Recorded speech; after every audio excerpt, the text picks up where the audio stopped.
داداش بالا سر علی اکبر تو از من دفاع کردی. کی میتونه منو از تو جدا کنه؟ بالا سر تو کی ازم دفاع کنه؟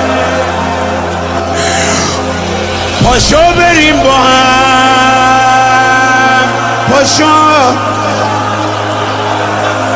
بریم به خیمه ها داداش، پاشو پناه من داداش، پاشو تو رو خدا.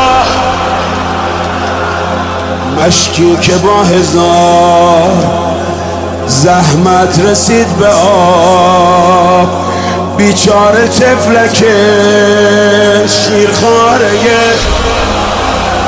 یه امیدی بستن تو خیمه، حالا آب نمیخوای. آب به خیمه نرسید فدای سرت، پاشو برگرد خیمه کس و کارم.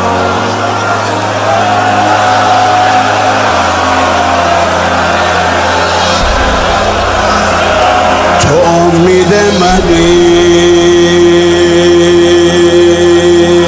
حتی بدون دست،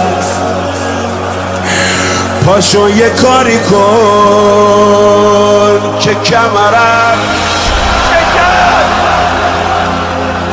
ما توی علقمه، ولی حرم بدون مرد.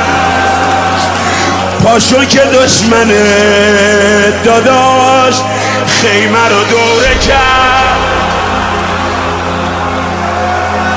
پاشو به دادمون برس. هیچکی نبودن تو رو هم تصور نمی‌کرد. خدا بخیر کنه به حال مادرها، چادر خواهرها، خلخال دخترها.